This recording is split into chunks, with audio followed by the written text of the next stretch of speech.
ओम नमो भगवते वासुदेवाय। श्रीमद्भागवत महात्म्यम अथ प्रथमो अध्याय। देवर्षि नारद की भक्ति से भेंट। सच्चिदानंद स्वरूप भगवान श्री कृष्ण को हम नमस्कार करते हैं, जो जगत की उत्पत्ति, स्थिति और विनाश के हेतु तथा आध्यात्मिक, आधिदेविक और आधिभौतिक तीनों प्रकार के तापों का नाश करने वाले हैं। जिस समय श्री सुखदेव जी का यज्ञोपवीत संस्कार भी नहीं हुआ था तथा लौकिक वैदिक कर्मों के अनुष्ठान का अवसर भी नहीं आया था, तभी उन्हें अकेले ही संन्यास लेने के लिए घर से जाते देखकर उनके पिता व्यास जी विरह से कातर होकर पुकारने लगे, बेटा बेटा तुम कहाँ जा रहे हो। उस समय वृक्षों ने तन्मय होने के कारण श्री सुखदेव जी की ओर से उत्तर दिया था, ऐसे सर्वभूत हृदय स्वरूप श्री सुखदेव मुनि को मैं नमस्कार करता हूँ। एक बार भगवत कथामृत का रसास्वादन करने में कुशल मुनिवर सोनक जी ने नैमिषारण्य क्षेत्र में विराजमान महामति सूत जी को नमस्कार करके उनसे पूछा। सोनक जी बोले, सूत जी, आपका ज्ञान अज्ञान अंधकार को नष्ट करने के लिए करोड़ों सूर्य के समान है। आप हमारे कानों के लिए रसायन अमृत स्वरूप सार गर्भित कथा कहिए। भक्ति, ज्ञान और वैराग्य से प्राप्त होने वाले महान विवेक की वृद्धि किस प्रकार होती है तथा वैष्णव लोग किस तरह इस माया मोह से अपना पीछा छुड़ाते हैं। इस घोर कलिकाल में जीव प्रायः आसुरी स्वभाव के हो गए हैं। विविध कलेशों से आक्रांत इन जीवों को शुद्ध देवी शक्ति संपन्न बनाने का सर्वश्रेष्ठ उपाय क्या है। सुत जी, आप हमें कोई ऐसा शाश्वत साधन बताइए जो सबसे अधिक कल्याणकारी तथा पवित्र करने वालों में भी पवित्र हो तथा जो भगवान श्री कृष्ण की प्राप्ति करा दे। चिंतामणि केवल लौकिक सुख दे सकती है और कल्प वृक्ष अधिक से अधिक स्वर्गीय संपत्ति दे सकता है, परंतु गुरुदेव प्रसन्न होकर भगवान का योगी दुर्लभ नित्य वैकुंठ धाम दे देते हैं। सूत जी ने कहा, सोनक जी, तुम्हारे हृदय में भगवान का प्रेम है, इसलिए मैं विचार कर तुम्हें संपूर्ण सिद्धांतों का निष्कर्ष सुनाता हूँ, जो जन्म मृत्यु के भय का नाश कर देता है, जो भक्ति के प्रवाह को बढ़ाता है और भगवान श्री कृष्ण की प्रसन्नता का प्रधान कारण है। मैं तुम्हें वह साधन बतलाता हूँ, उसे सावधान होकर सुनो। श्री सुखदेव जी ने कलयुग में जीवों के काल रूपी सर्प के मुख का ग्रास होने के त्रास का आत्यंतिक नाश करने के लिए श्रीमद् भागवत शास्त्र का प्रवचन किया है। मन की शुद्धि के लिए इससे बढ़कर कोई साधन नहीं है। जब मनुष्य के जन्म जन्मांतर का पुण्य उदय होता है, तभी उसे इस भागवत शास्त्र की प्राप्ति होती है। जब सुखदेव जी राजा परीक्षित को यह कथा सुनाने के लिए सभा में विराजमान हुए, तब देवता लोग उनके पास अमृत का कलश लेकर आए। देवता अपना काम बनाने में बड़े कुशल होते हैं, अतः यहाँ भी सबने सुखदेव मुनि को नमस्कार करके कहा, आप यह अमृत लेकर बदले में हमें कथामृत का दान दीजिए। इस प्रकार परस्पर विनिमय अदला बदली हो जाने पर राजा परीक्षित अमृत का पान करें और हम सब श्रीमद् भागवत रूप अमृत का पान करेंगे। इस संसार में कहाँ काच और कहाँ महामूल्य मणि तथा कहाँ सुधा और कहाँ कथा। श्री सुखदेव जी ने उस समय देवताओं की हंसी उड़ा दी। उन्हें भक्ति शून्य कथा का अनधिकारी जानकर कथामृत का दान नहीं किया। इस प्रकार यह श्रीमद् भागवत की कथा देवताओं को भी दुर्लभ है। पूर्व काल में श्रीमद् भागवत के श्रवण से ही राजा परीक्षित की मुक्ति देखकर ब्रह्मा जी को भी बड़ा आश्चर्य हुआ था। उन्होंने सत्यलोक में तराजू बांधकर सब साधनों को तोला। अन्य सभी साधन तोल में हल्के पड़ गए। अपने महत्व के कारण भागवत ही सबसे भारी रहा। यह देखकर सभी ऋषियों को बड़ा विस्मय हुआ। उन्होंने कलयुग में इस भगवत रूप भागवत शास्त्र को ही पढ़ने सुनने से तत्काल मोक्ष देने वाला निश्चय किया। सप्ताह विधि से श्रवण करने पर यह निश्चय ही भक्ति प्रदान करता है। पूर्व काल में इसे दयापरायण सनकादि ने देवर्षि नारद को सुनाया था। यद्यपि देवर्षि ने पहले ब्रह्मा जी के मुख से इसे श्रवण कर लिया था, तथापि सप्ताह श्रवण की विधि तो उन्हें सनकादि ने ही बताई थी। शौनक जी ने पूछा, सांसारिक प्रपंच से मुक्त एवं विचरणशील नारद जी का सनकादि के साथ सहयोग कहाँ हुआ और विधि विधान के श्रवण में उनकी प्रीति कैसे हुई? सूत जी ने कहा, अब मैं तुम्हें वह भक्तिपूर्ण कथानक सुनाता हूँ जो श्री सुखदेव जी ने मुझे अपना अनन्य शिष्य जानकर एकांत में सुनाया था। एक दिन विशालापुरी में वे चारों निर्मल ऋषि सत्संग के लिए आए। वहाँ उन्होंने नारद जी को देखा। सनकादि ने पूछा, ब्राह्मण, आपका मुख उदास क्यों हो रहा है? आप चिंतातुर कैसे हैं? इतनी जल्दी जल्दी आप कहाँ जा रहे हैं और आपका आगमन कहाँ से हो रहा है? इस समय तो आप उस पुरुष के समान व्याकुल जान पड़ते हैं जिसका सारा धन लुट गया हो। आप जैसे आसक्ति रहित पुरुषों के लिए यह उचित नहीं है। इसका कारण बताइए। नारद जी ने कहा, मैं सर्वोत्तम लोक समझकर पृथ्वी में आया था। यहाँ पुष्कर, प्रयाग, काशी, गोदावरी, हरिद्वार, कुरुक्षेत्र, श्रीरंग और सेतुबंध आदि कई तीर्थों में मैं इधर उधर विचरता रहा, किंतु मुझे कहीं भी मन को संतोष देने वाली शांति नहीं मिली। इस समय अधर्म के सहायक कलयुग ने सारी पृथ्वी को पीड़ित कर रखा है। अब यहाँ सत्य, तप, सोच, दया, दान आदि कुछ भी नहीं है। बेचारे जीव केवल अपना पेट पालने में लगे हुए हैं। वे सत्यभाषी, आलसी, मंदबुद्धि, भाग्यहीन, उपद्रवग्रस्त हो गए हैं। जो साधु संत कहे जाते हैं वे पूरे पाखंडी हो गए हैं। देखने में तो वे विरक्त है, किंतु स्त्री धन आदि सभी का परिग्रह करते हैं। घर में स्त्रियों का राज्य है। साले सलाहकार बने हुए हैं।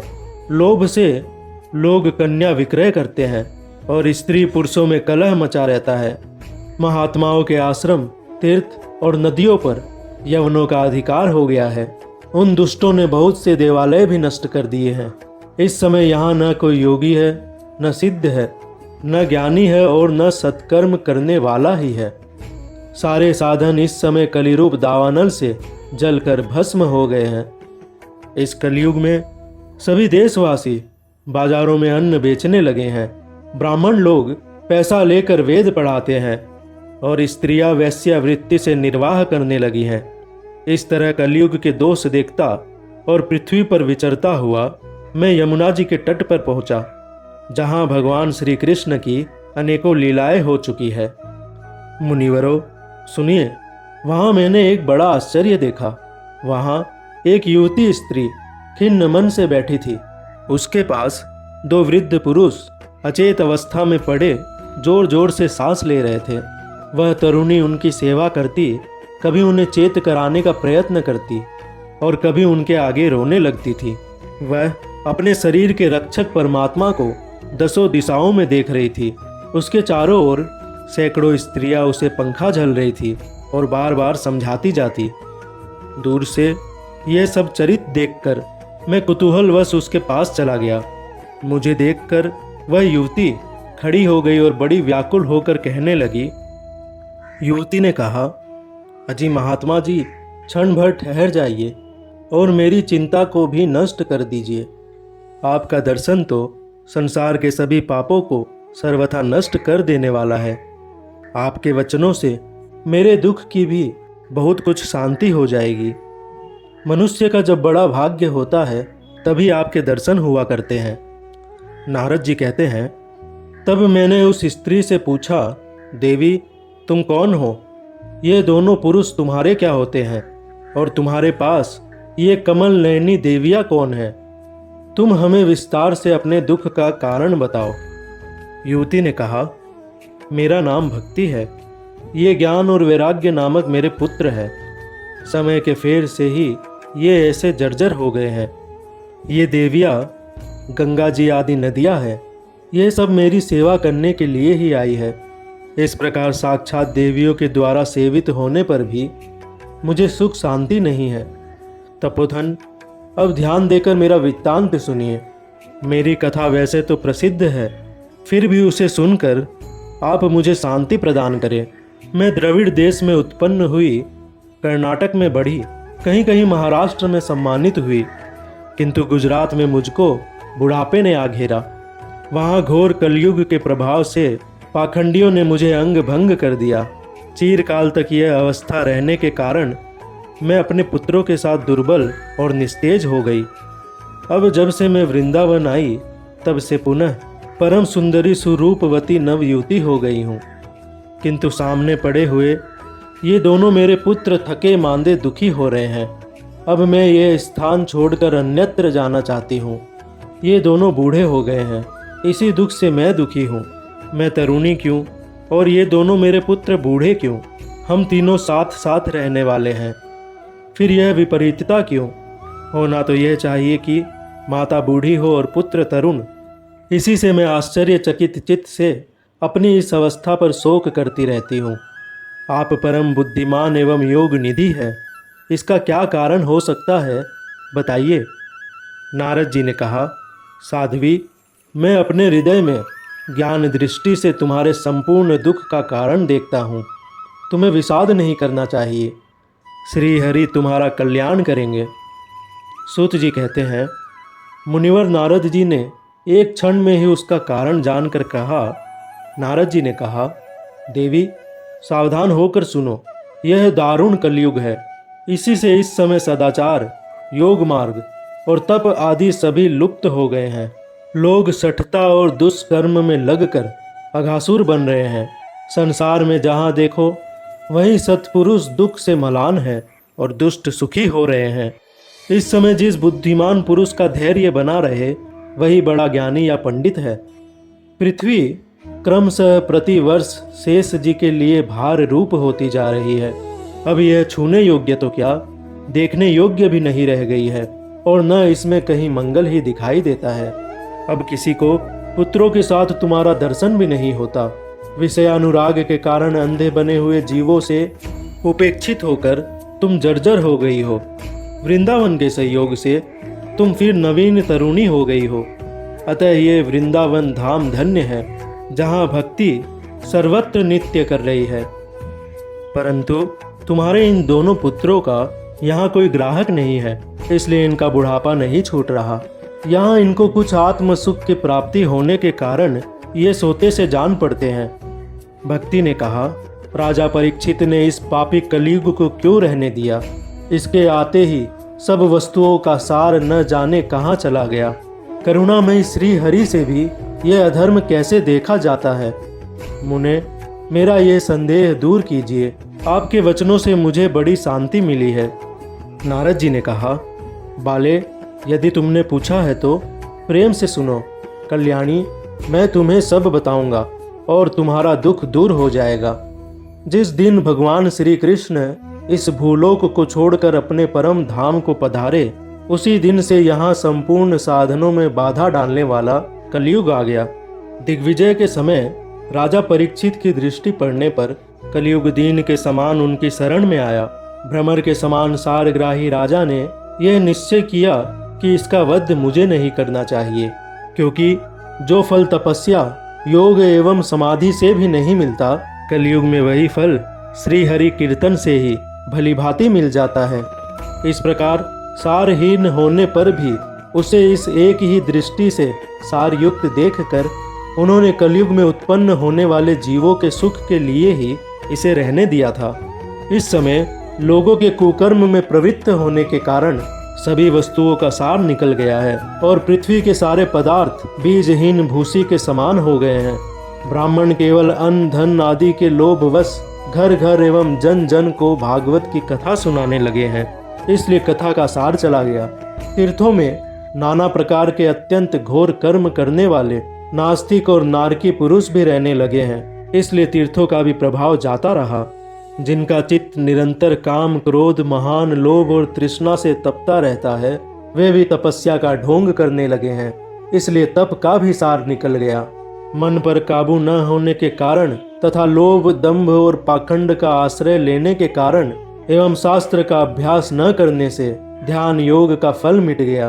पंडितों की यह दशा है कि वे अपनी स्त्रियों के साथ पशु की तरह रमण करते हैं। उनमें संतान पैदा करने की ही कुशलता पाई जाती है। मुक्ति साधन में वे सर्वथा अकुशल है। संप्रदायानुसार प्राप्त हुई वैष्णवता भी कहीं देखने में नहीं आती। इस प्रकार जगह जगह सभी वस्तुओं का सार लुप्त हो गया है। ये तो इस युग का स्वभाव ही है, इसमें किसी का दोष नहीं है। इसी से पुंडरीकाक्ष भगवान बहुत समीप रहते हुए भी ये सब सह रहे हैं। सूत जी कहते हैं, सोनक जी, इस प्रकार देवर्षि नारद के वचन सुनकर भक्ति को बड़ा आश्चर्य हुआ। फिर उसने जो कुछ कहा उसे सुनिए। भक्ति ने कहा, देवर्षि, आप धन्य हैं। मेरा बड़ा सौभाग्य था जो आपका समागम हुआ। संसार में साधुओं का दर्शन ही समस्त सिद्धियों का परम कारण है। आपका केवल एक बार का उपदेश धारण करके कयाधु कुमार प्रहलाद ने माया पर विजय प्राप्त कर ली थी। ध्रुव ने भी आपकी कृपा से ही ध्रुव पद प्राप्त किया था। आप सर्व मंगलमय और साक्षात श्री ब्रह्मा जी के पुत्र हैं। मैं आपको नमस्कार करती हूँ। श्रीमद् भागवत महात्म्यम प्रथम अध्याय पूर्ण। धन्यवाद। मिलते हैं दूसरे अध्याय में। जय श्री कृष्ण, जय माँ भारती।